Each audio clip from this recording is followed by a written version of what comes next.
sunrise on a little blue screen. Coffee in a travel mug and a half-made dream. Typing names in a blazer with a meatball smile. Clocking in with the whole world in a wink that lasts a while. And noon she grabs the leash and the keys in her hand. 3 dogs in the backseat kicking up the sand. Just for one sweet hour, she lets the day unwind. Lake Winnipesaukee, you can leave the world behind. Meatball on the clock, she keeps it rolling. Meatball on the clock, sun up, doors closing. Work hard, sing loud, she's the one we cheer. Meatball on the clock, coming through this year. Hey, by night she's behind the bar with a cherry red grin. Pours another round, then she starts it again. She knows every nickname, every tip jar song, every tired heart that wanders in and stays there all night long.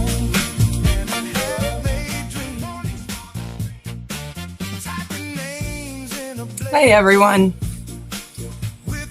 How's everyone doing this morning? Is this still muted or are we hearing me? We're hearing me. Oh good. Okay. Still got to get used to this. I look like Queen Kelly Dove's hair today. It's a frizzy morning, okay? All right.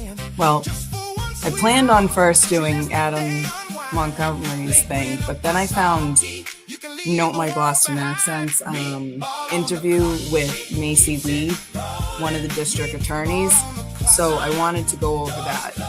I still can't hear the sound when I hook up my AirPods to it, but there is closed captioning so I can read it. But you guys can hear the sound, so that's all that matters to me. So, wait, music is still playing right now?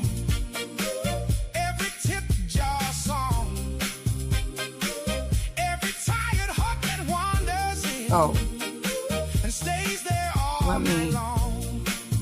let me unplug that. Whoops. That was playing on a different thing. I hope it wasn't playing together with the, that was an oops on my part. I hope it wasn't playing together with the other thing. Ooh, it is a hot morning in here. Let's see. So I already have Note My Boston Accent. Lovely little stream here queued up. So let me just add it to the stage.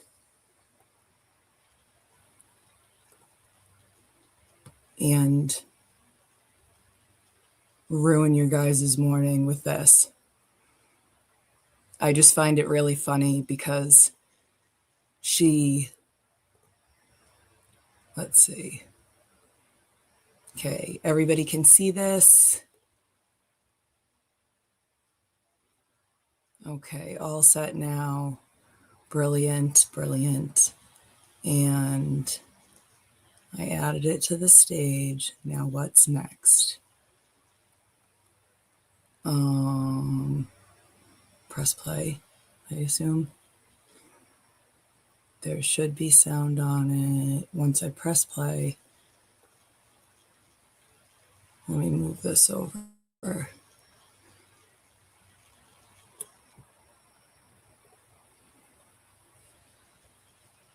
And hey, Catherine. Hi, Macy Lee. Welcome back to Know My Objection. Thank you. Can everybody for having hear? me back on again. Yeah, thanks for joining. We talked earlier about, you want to come on and kind of talk about this issue that's going on that you think the voters of Norfolk County should be paying attention to. I think a lot of them are paying attention to, and that's the Michael Proctor release of the text messages that we've learned of in one of the civil cases that Karen Reed brought against the state police and Canton police, and really what the. I also feel like Catherine's agreeable to anybody that she has on. Like, you see her with Kerry Roberts, and then she agrees with everything she says, and then you see her with Macy, and she agrees with everything she says. So I think she's a flip-flop and floozy, but here we go. Plan is going to be going forward. We saw that CPCS, for those who don't know, that's the Committee for Public Counsel Services. It's essentially the public defender agency in Massachusetts, recently sent a letter to the Massachusetts State Police and their legal counsel asking really for anything Michael Proctor touched. And I think based on your experience, you can correct me if I'm wrong, we can go into it a little bit more. As a former chief of the narcotics unit in the Suffolk County District Attorney's Office, and your experience handling one of these violations of the trust of the citizens of the Commonwealth of Massachusetts in the Annie Dukin case was ongoing, that you. Oh no, you don't give me the spinning wheel of death, you fool. Let me just run this through like this. And that should fix it a little bit. Or at least I tell myself that that's what it does.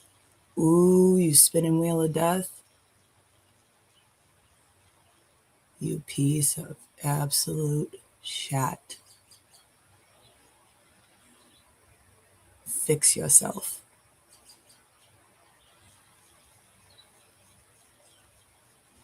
How many things do I have to shut down? Well, of violations of the trust. No, not close all windows. How many fucking things do I have open? Of the citizens of the Commonwealth of Massachusetts in the Annie Dukin case was ongoing, that you kind of wanted to talk a little bit about that. So what do you think is going to happen next in terms of, if we can kind of explain to people, Michael Proctor has been let go. Obviously, he has litigation pending against him. We now know all of his text messages have been publicized. What is the realistic next step that we could see when you're in the district attorney's office if you're elected?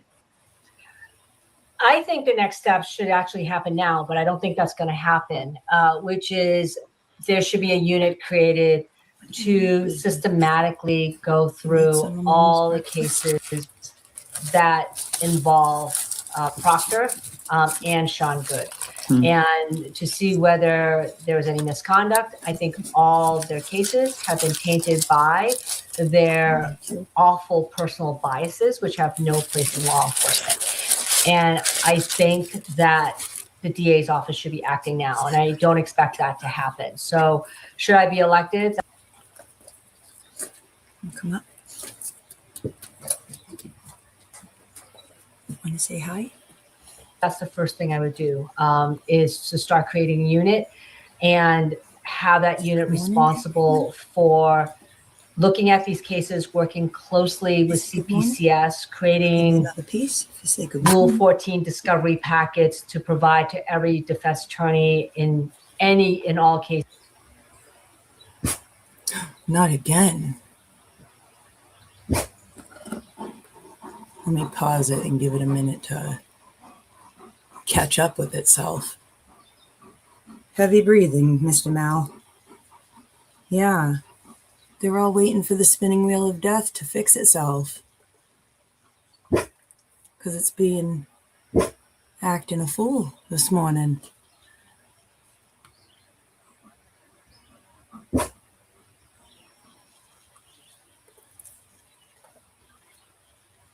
I believe she is new to the candidacy. She was at that debate with Adam Deitch that Emily covered. So I think we just didn't notice her, to be perfectly honest, because I didn't notice her either. She's one of the 6 or 7. How many candidates are there now? I feel like there's so many. I only knew about Bearcat because he was nasty to Emily on Twitter, to be perfectly honest. I didn't know about her, but she was like Suffolk County DA at one point, I believe she said. What is up with the spinning wheel of death? Let me see how many windows I have open. No, I've got StreamYard and then this. And then this, and then this. And close those down. And then let me close down. I've got 3 screens, so that might be a little bit. Let's close down the settings. Shut that down. Exit out of Excel. I'm not sure why that's open. Yes, I want to view files later. Teams. That can close down too. Let's see if that helped. I never have issues with my internet. I think it's note my objection. Let's see. Scrub, scrub, scrub. And about there. Now work, goddammit, work. What if?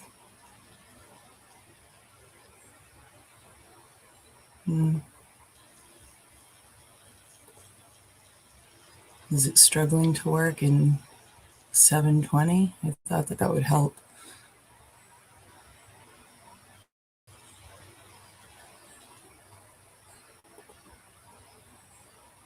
Do you need a minute, YouTube? Oh, has it been crazy lately? Damn. I know that it said something about StreamYard. If you have YouTube open while you're streaming, like through StreamYard, there's like a delay. But I thought that meant like if you had it open on your channel, which I guess it is open in my channel with this, but I don't like that it's doing this. But I guess it works better if you have the Ethernet connection. I'll have to hook up the Ethernet back to it because right now it's off Wi-Fi. Because I guess it had a problem. Sorry, I want to tuck my feet underneath my desk. Vogie, do you want to come and say hi to the people for another piece? Do you want a piece of breakfast? And show your face? He's like, I don't know. But let's see. I'm going to do this. So it's at 2:27. I always did this with videos and it seemed to work. For there we go. Looking at these cases, working closely with CPCS, creating Rule 14 discovery packets to provide to every defense attorney in all cases that involve Proctor and Good.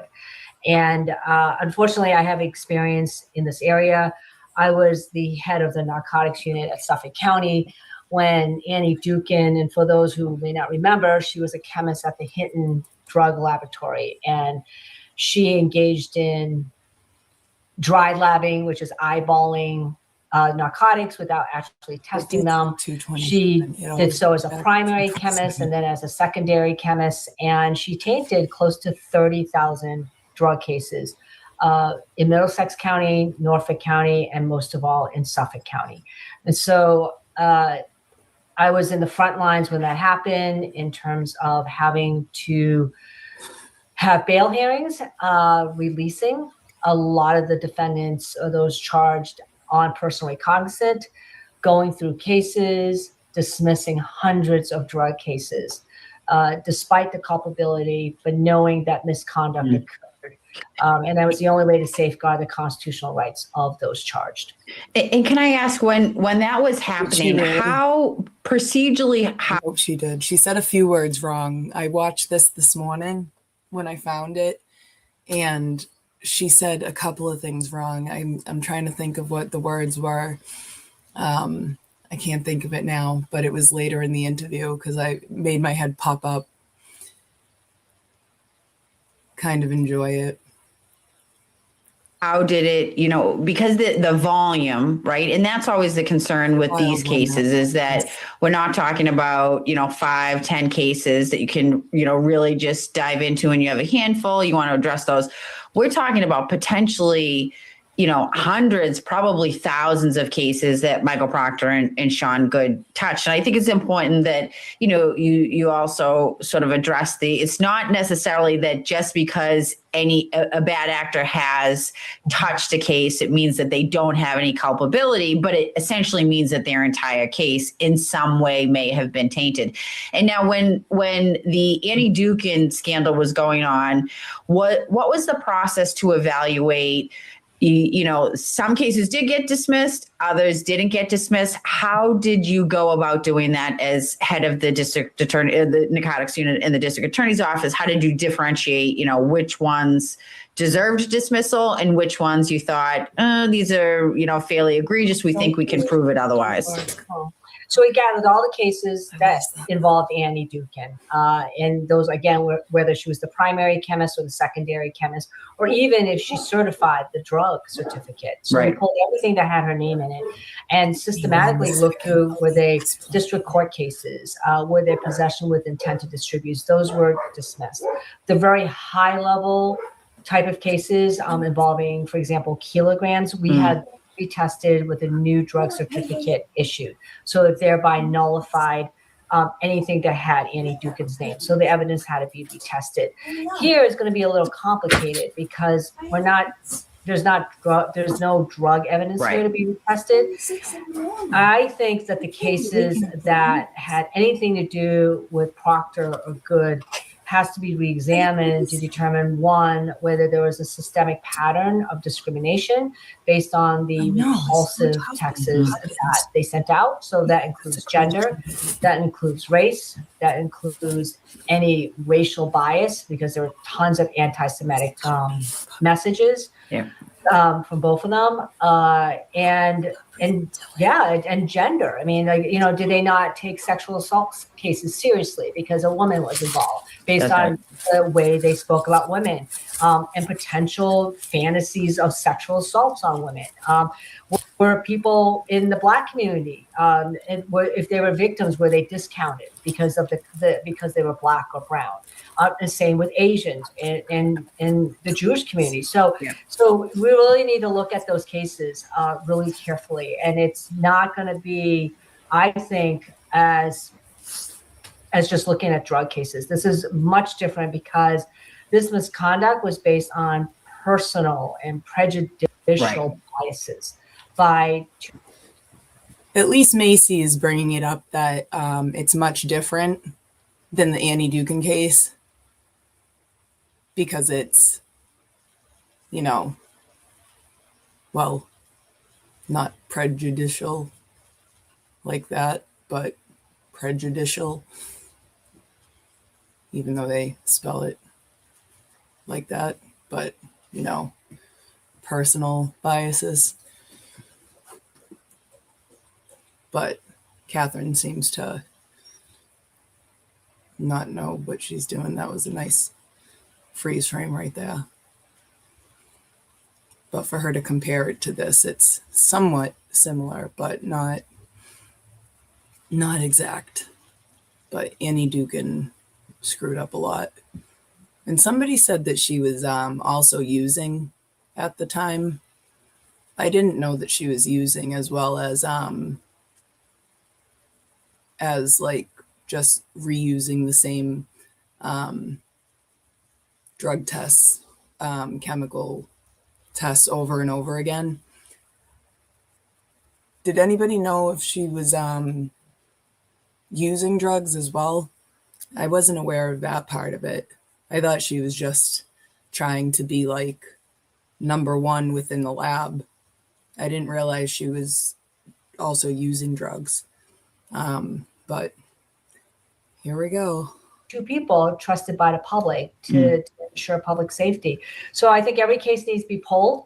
Every case needs to be evaluated. If they're victims, we need to have a conversation with the victims, and those who are currently incarcerated really based on impact a lot of cases convictions, if he was on both sides, but it's also by arrest by either Proctor or Good. I think they also need to be looked at too. So it's a I totally agree.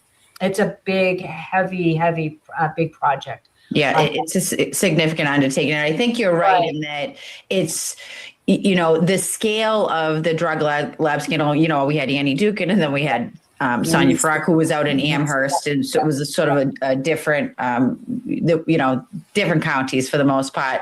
I never heard. But those were, you really look at it one piece of evidence and saying, okay, well, anything that has her name on it, we can sort of for it.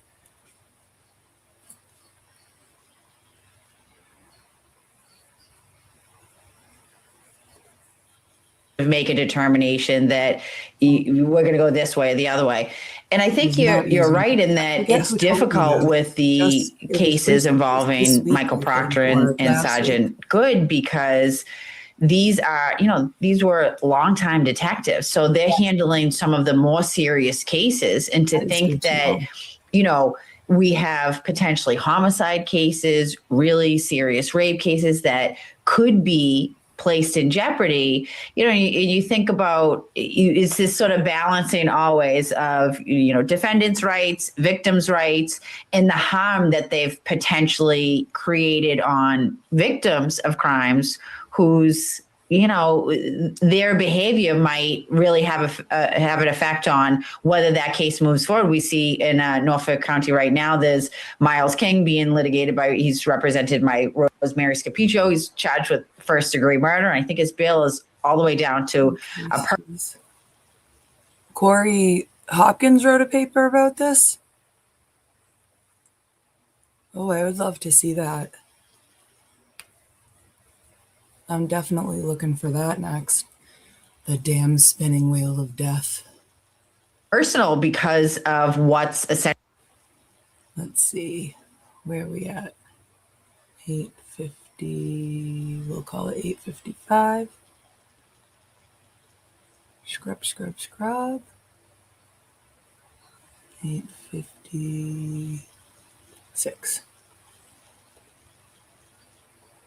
The other side of that. And so, I think it's more complicated, certainly, and so much more, sort of the web is much deeper, because you're looking at 34,000. Not only, wow, what the decisions were in charging, but you're trying to get into the mind of these people and saying, did they make these decisions, or did they come to these conclusions because of the personal animus they might have, which is a pretty significant undertaking. It is, and it's not just affecting the constitutional rights of those charged, but also the victims. I mean, they have to go through the process again of like the most going through the criminal justice system. I mean, you're essentially re-victimizing the victim and having them relive their experience. So it's not just on those who are charged or defendants or offenders, but also the victims and their families, and having to go through that process again when they're trying to heal and move forward. So this is a step back, and this is all based on such disgusting behavior that should not exist in law enforcement. And that requires a huge culture change, culture change in the DA's office, which I'm appalled that, like I said, Karen Reed was acquitted exactly a year ago. I think it was June 16th, she was acquitted. And these text messages have been around for a long time. And one of the candidates who worked in the office admitted that he was aware of the text messages, obviously, and that he provided them to defense attorney, which is his obligation to do that. But there's an obligation, beyond that, and that obligation is to all the other cases that involve Proctor and or Good, and that step should have been taken. Not just isolated here. And it took a civil case for all these text messages to be. You can tell Catherine's uncomfortable with this line of questioning and the statement she's making, that one of the candidates was aware of these text messages and did nothing about it. Oh, she has nothing to say. Oh God, it's so funny. So bad. And it took a civil case. I love Be it. revealed, and it shouldn't have happened. And there should have been a proactive step by the DA's office in handling this type of knowledge, and instead of sitting back on it for a whole year. And then you have someone else who investigated the case and declined charges, was also clearly aware of these communications while at the U.S. Attorney's Office. And so what happened there? I don't think Deitch declined charges. I don't think he was the person that made, like, was the person that was in charge of making that decision. So I don't think that that's accurate, but go on with your bad self. Was just one path followed? Because a lot of times when you look at investigations, they're webs. You spin, Right. and you think you're traveling one path, and then when you find something else, it takes you onto another path. And so my question is, why didn't that happen at the U.S. Attorney's Office when one particular candidate was there? Like, was it just, we looked at this one thing and that's it, open and shut case? Right. When there should have been, I think, an exploration of whether there are civil rights violations, and nothing seems to have happened. So I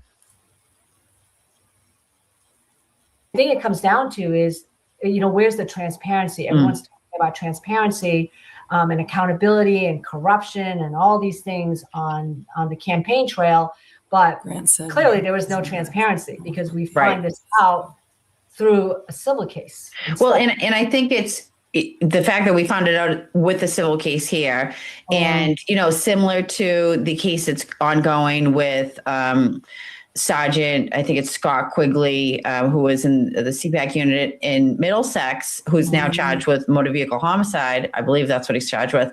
And that was only discovered because there was civil litigation about the death of the individual who passed away, who was involved in the accident. Well. And you start thinking, and I'm sure you can relate to this as somebody who's been in law enforcement for a long time. You understand sort of the ins and outs of it.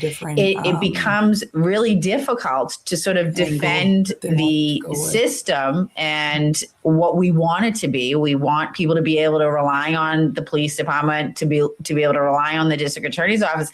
But it seems like in Massachusetts, this just keeps happening over and over. And not only is it happening, but then we don't find out about it until some sort of random occurrence that brings it into the public view, which just further reduces the credibility of all these agencies.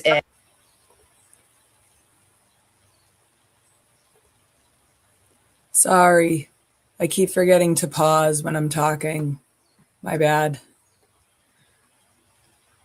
And and you have to wonder that, talking about the way that Michael Proctor and Sean Good were communicating, it's I don't know how you weed that out if you don't have that information. You know what I mean? Nobody's giving up that information. I'm sure the people around him were not saying to the people who hired him, oh yeah, he's racist. Oh yes, he says this and that. But there has to be some sort of way that we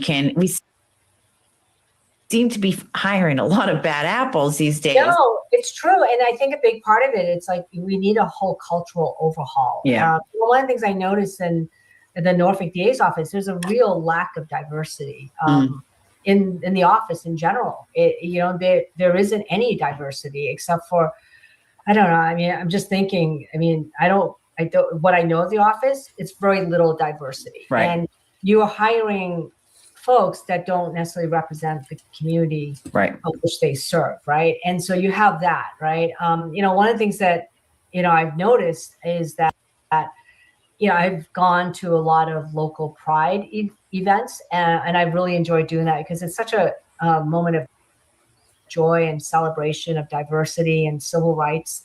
And there is not a table at any of these from the current DA's office. And there should be a table there because you're engaging with the community, and you should at least be there to talk about partner, domestic or partner violence, right? And educate people in that regard, or any, just to be there and celebrate with this, particular community during Pride Month. And it's not there.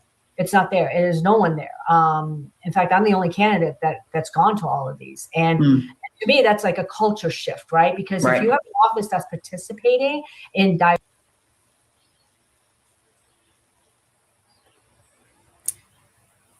She's really shooting her shot. She's the only one that does this, and she's the only one that does that. Yet half of us haven't even heard of her. I wonder.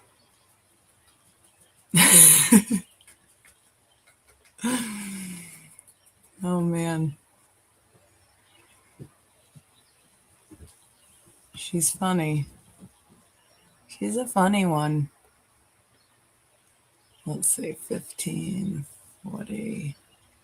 really engaged with the community, then you'll have a full understanding. Maybe law enforcement will be like, okay, well, this is an office that supports this community. I went to a ton of Lunar New Year celebrations when I decided to run in February. I never saw a table for the Norfolk DA's office. His office did not have a table there. And that's a huge celebration. I mean, Quincy's 40%. Right. You would think he would be in Quincy or in Aintree. I was there. He did not have a table there. He was there for campaigning purposes, and they were there for political reasons, but not necessarily there to support the community. So it makes you wonder, those who are supporting that office, you do realize, right? There's they're not supporting the diversity of the office, they're not promoting it, they're not supporting it, and I think that if you have an office that does that, it changes the culture. In some ways too, because then maybe people realize this office does not tolerate hate. It supports diversity in every area and level and every. It's actually funny you say this, Laurie, because I thought the McAlberts paid that Barakat to run just for the way that he was answering things on Twitter for his responses. I got the feeling that he was just paid to be like an asshat because he seemed like such a frat bro. Like he was like the president of some frat and was just paid to be like an ass and treat people like shit and just get in the way.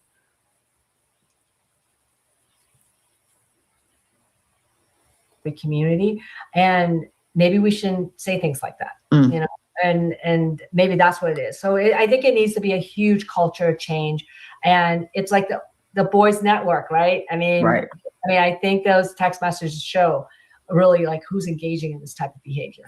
Well, it really is. It's just so disappointing, and I think that there's a lot that comes along with police work that I think often the lay person doesn't quite understand. There is sort of a darkness sometimes, and they deal with certain things. And I when I explain sort of policing sometimes.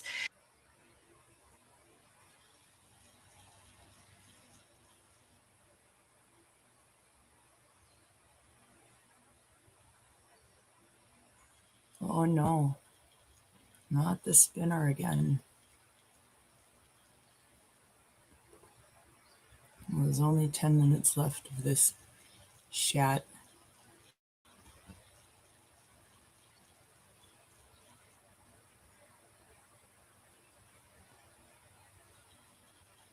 So I might as well finish up. Play through.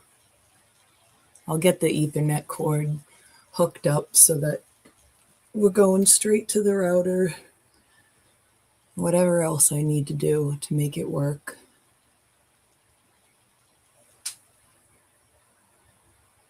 Am I frozen now? 15-year Oh, there period. we It's go. it's consistent and ongoing. And so, I think it's just one of many that people are feel almost like, geez, it doesn't seem to be getting better. It seems like we've opened a can of worms and it just keeps, it's like the clown car and everybody keeps coming out. It's like one problem after another and after another. And, I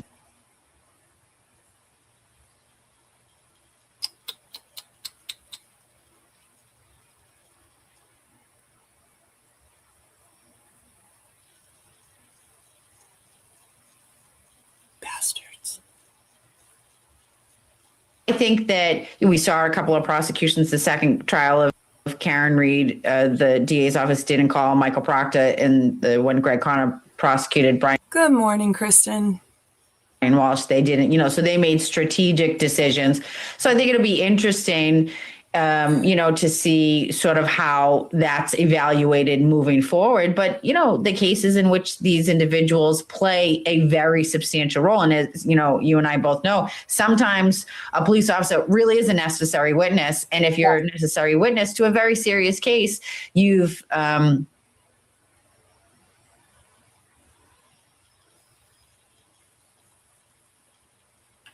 delegitimize the entire process. And so I think, the sort of lack of the lack of a, urine that something like this happens, to deal with it right on the You guys front want to end. keep watching, or are you annoyed with the spinning wheel of death?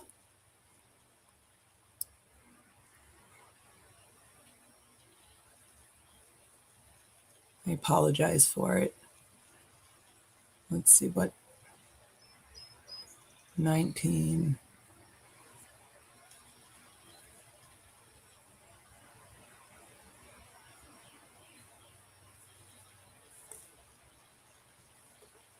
Fix yourself. And we don't want to have people be suspicious of the police and of the DAs. Well, it makes me wonder. I mean, so I don't know the Brian Walsh case other than what I have seen and read in the media.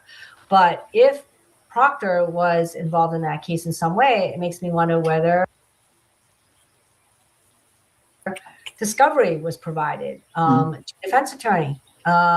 Because again, I think there was, that was one of the first ones that outside of the Reed case, I believe, had access to the Proctor stuff, but I didn't follow it as close. I don't know. Yeah, I don't know the case, but it, that's like what I'm wondering. It's the ethical responsibilities of a prosecutor to know, okay, so this case is tainted by misconduct. And so we need to provide discovery of, what happened here, and like I said, and I don't know if something did happen. I don't know the case, but it certainly leads one to wonder, right? Because I'm wondering what the involvement was. Was the case tainted by, discriminatory personal biases that should not exist in law enforcement, because everyone is entitled to feel safe and protected in their communities, and have law enforcement respond when there is an issue. And having, your color of your skin and your ethnicity and religious background has nothing to do whether you should respond in a timely manner. And now it makes me wonder. And I'm sure a lot of people are wondering too.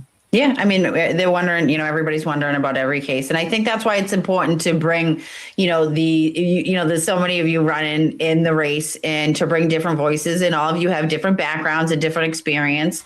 But this is something that is going to affect whoever is elected as the next district attorney. And I think it's probably important that somebody, really understands not only the gravity of it, but what's going to be required moving forward in order not only to remedy any wrongs that were made, but also to try to, reinstill trust in the office. Me and my Galaxy Snuggie at fucking 5 weekend. Speaking of Snuggies, I sent Nurse Kim a picture of her sleeping in her Snuggie when she passed out on the couch from fucking 5 weekend. And I told her if she doesn't come on one morning that I would release the photo. So I blackmailed her. She's coming on. Not this morning, but some morning. I wouldn't really do it, but maybe I would. Who knows? Anyway, back to this. Office in the community. So I appreciate you coming on and talking about it. Thank you. No, it's going to take a long time. You've been campaigning, so I appreciate it. No, anything. No, I mean, this is like, again, the role of the district attorney. It's there's no time limit. You know, I mean, if there's a homicide at 2 a.m. in the morning, Yeah, the district attorney will appear at that scene. that's right. That's how the work goes. And I'm familiar with it, having done, exhaustive, complex drug investigations. I used to get called all around the clock, and you answer, and that's it. Yeah. And that's the role. And if anyone thinks it's the 9 to 5 job and you're just going out, just politicizing all day long, that's not the job.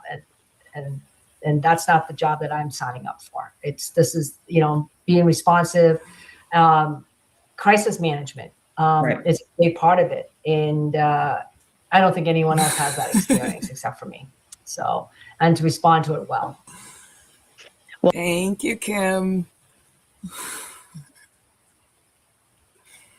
Well, I appreciate you coming on, and we're going to have this episode up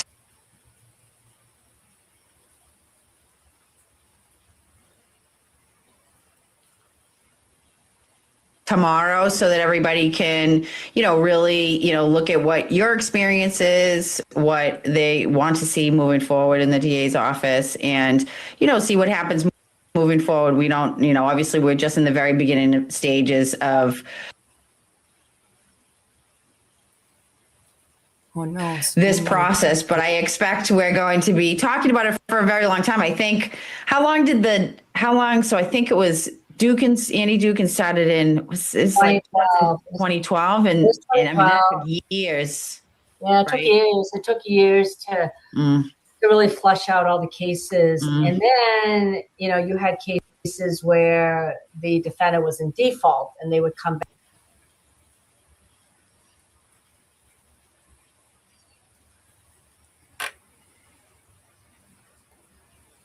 She called Annie Andy. That was one of them. I missed a bunch of others, though.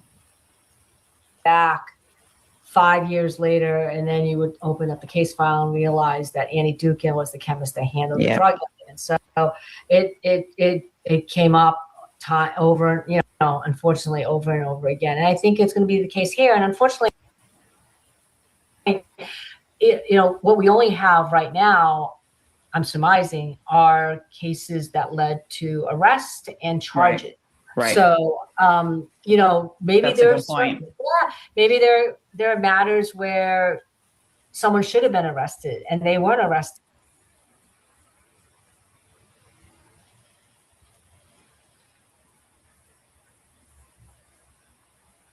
Come on, 4 minutes left in it. Because Here we go. I don't know, the person looked like them. And so there's like, you go ahead and do what you want, we'll let you off. Right. I don't know. Like I said, I'm just wondering. No, but the scope of it is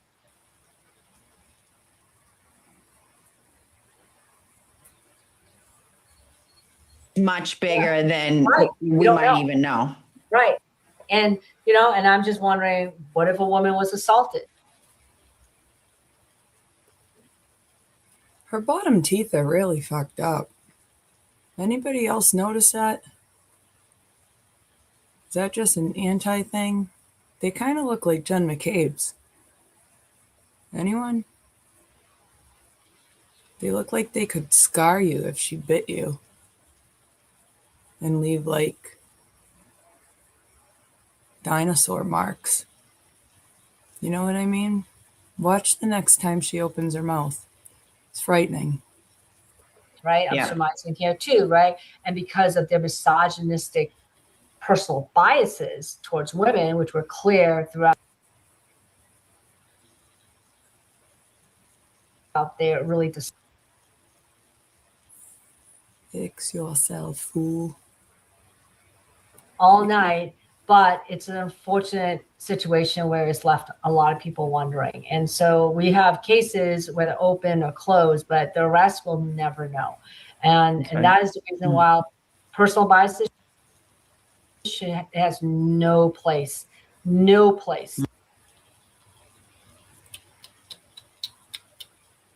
law enforcement. And there's a reason why Proctor was rejected by Boston police. I would love to. Can we get that? Is that public? I'm like, I would be interested, but I really would. I would be interested to see what the reasons were for his rejection. I mean, he even says in one of the text messages to his friends, I can't believe I passed a background check. And it's like, well, then how did he pass a background check? And I will say also, as it's sort of getting off a little bit away from it, but I think there's also there's sort of the broader picture of who's becoming police these days, what the sort of relationship between the communities are. I was reading an article about how the score on the civil service used to need like a 98 or something as high as, and now it's down in the 70s because there's so much mistrust in the system. Then the communities, are not engaging in the same way they used to with police and not as trustworthy. And then,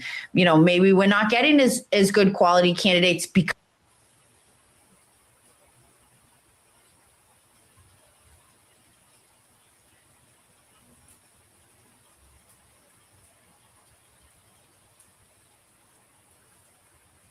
Come on, there's exactly like 2 minutes left. Because the whole sort of system is failing on all ends. So I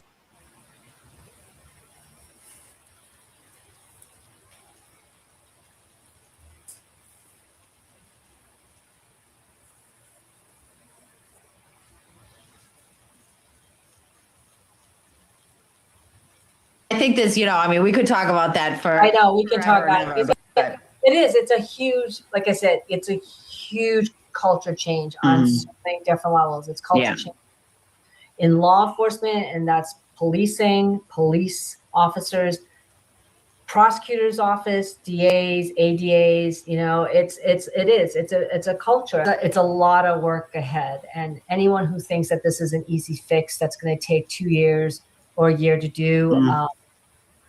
Probably doesn't understand the magnitude of the overhaul that is needed. Yeah, and having a true understanding of working with law enforcement like I did for over 20 years.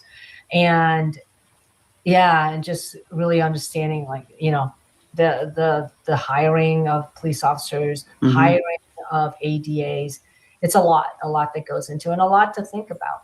And you want to make sure, you want to make sure you get the right people. And so that, when there is crime and there are victims, that everybody can have the confidence that they're well represented, whether they're, elderly, young, Black.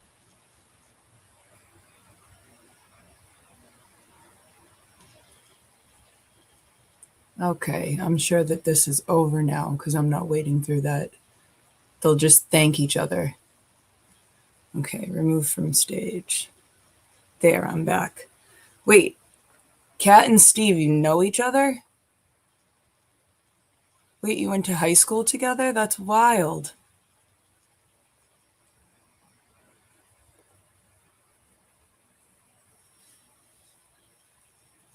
Oh, that's so crazy. So we got to make space for another person on the pontoon.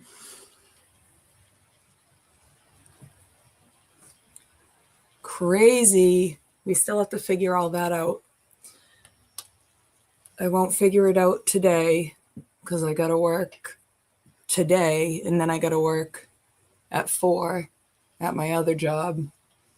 But if the weather stays like this, I don't know. But it's also the start of bike week, so that's tough in itself. But you know how at the beginning of the week I was telling you guys about how my tenant wasn't paying, and let's see. So last night I had it out with him again because last week he said, I promise I just need a week. I get paid next Thursday. and on Thursday, I'll be able to pay you, blah, blah, blah. And I said, and what's your excuse going to be next week? And of course, I went the whole day without a word from him. And I have it in the lease that every 5 days that you're late on the rent, it's an additional $100. It's supposed to be a deterrent so that you're not late on the rent. Well, he's up to $200 on the late fees, because as of Wednesday, it was 10 days late. As of yesterday, it was 11 days late. He avoided me all day. He didn't even come home. I never once saw his car in the driveway yesterday. I think he must have stayed at his girlfriend's in order to avoid me. Smart move on his part, because I would have said everything I said in the text to his face. But anyways, he now says he's not going to have the money until next Thursday. So that's going to be another additional $100. So I just don't know. Is it year-to-year lease or tenant at will? How far behind? Right now he's just this month, but every month it's a week, another week. Like every month it's, I don't know if I'm going to get paid. But when he moved in, I did a 6-month lease for him. And then tenant at will. So right now he's a tenant at will. Yeah, I know he's got to go. It's messed up. I just, like, his parents basically like dropped him here and said you're like they don't want him back. So like then I feel bad because he'll be homeless. Like if I kick him out, I know he doesn't have the money to go anywhere else, but I also can't support somebody that I'm not related to. So what is it? Tell him if he's more than 5 days late on the rent, in addition to the late fee, you will also have to file with the courts and he has to pay for that as well. Oh, that's a good one. I'm going to write that down.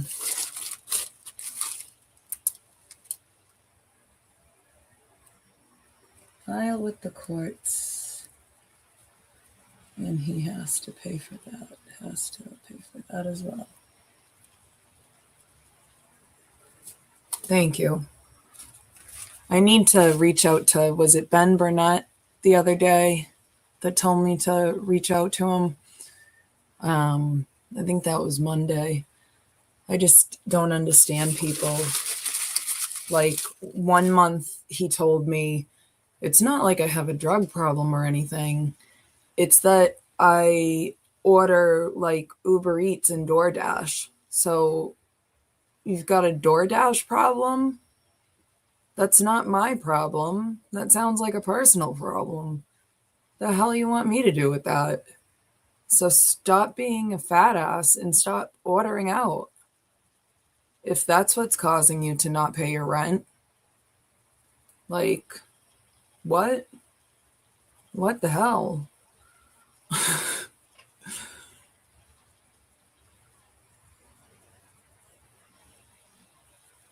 That's the problem. I don't think he has anything. Like if he had something, I would assume that he would give me like 800 up like now. And then, you know, the remaining 5, because the rent's 13. And then because by next week he's going to owe me 16. Like if he paid something, I would just expect the 13, you know? But if you're going to hold out and want to pay like all at once, then I'm just not going to make it easy if you're just going to hold out. Like, I got bills to pay. So he's just screwing with me at this point. Like, I can't stand it. I think it's because he's young, dumb, probably full of whatever, you know. He's 26, stupid, thinks that I should like all of us, like his parents think that like I'm like he's my problem now. Can he give me money weekly? If he wants to do it weekly, then he can. I think he gets paid bi-weekly.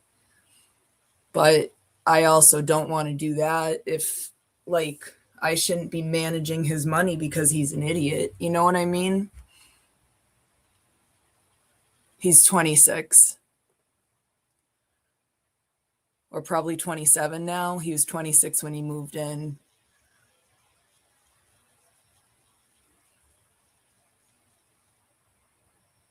Oh, yeah. For sure. The generation of you owe me, not I owe you. Yeah. Like, I told him to grow up last night, and I said, it's embarrassing that your parents dropped you here and expect me to, like, parent you. I told him to stop acting like a man-child. He's like 6'5". I'm gonna get a hold of Ben. Did he say reach out like through Twitter? I hate Twitter. I'm like never on it. But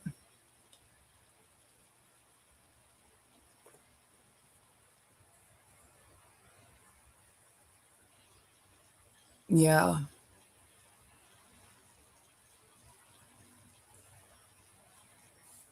So it is what it is. I can't keep supporting somebody that I don't even really know. And this already happened to me back at Christmas. So I'm just trying to figure it out and navigate the way. But the people during Christmas, they owed me $5,000 by the time they left. They really screwed me.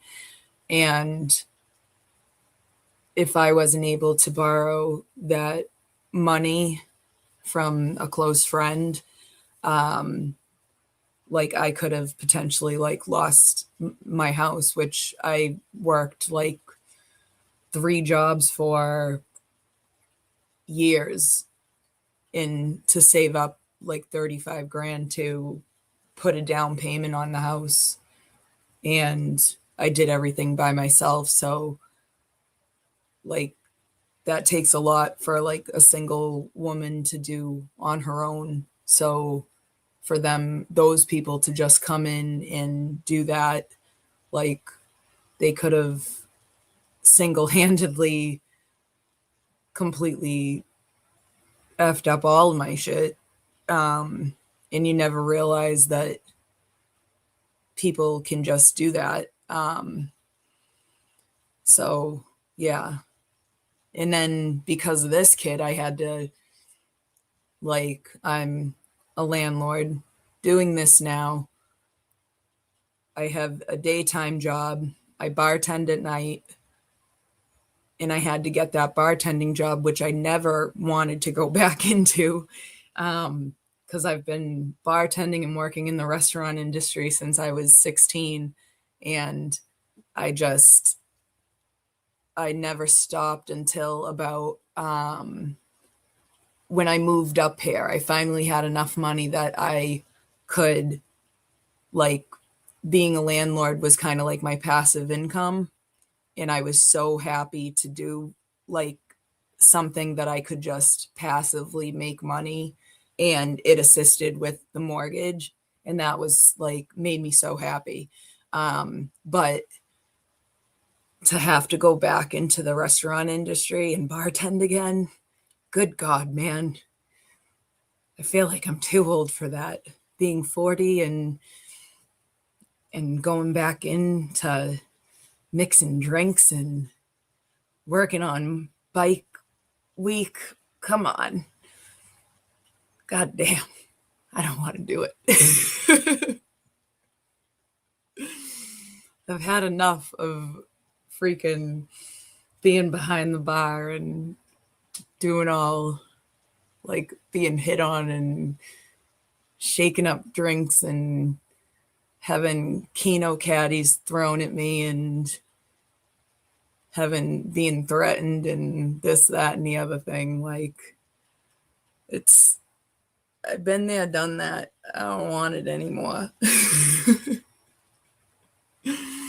But live and learn. I guess I gotta be more stern, and I gotta do better with the background checks and stuff, and I gotta stop giving people chances. I give two. Yes, it is good money during bike week, Priscilla. It is, but it's the whole summer though. It's where I am. It's a seasonal job, so it's May through October because I'm working at a resort, and it's a beach bar. So it's based on the weather. So like right now it's pouring out, so I might not be working if the weather doesn't clear up. So, but the other part that sucks is I might still be working, and if the weather stays like this, the tips are gonna suck. So it's a crapshoot, you know? So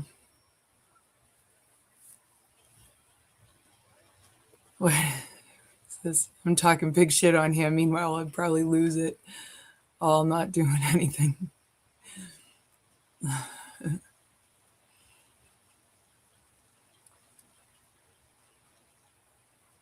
Yeah, there's what I don't understand about him is we live in, like, we're in Laconia, like Guilford's one town over. There's multiple places that you can work, seasonally, year round. There's so many places that you can work. He can pick up another job, like even if it was just bar back. Like, they make great tips. He could pick up any job anywhere.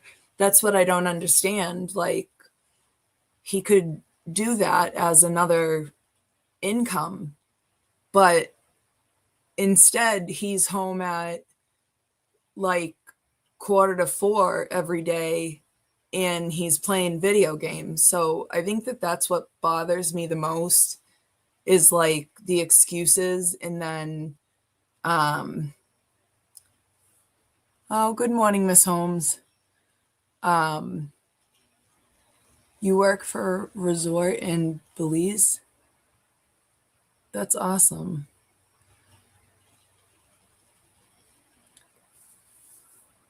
Yeah, like, so I moved up here, Amber, about in July it'll be 5 years. Because when I went to buy my house, like, Boston had nothing affordable, and I've been coming up here every summer.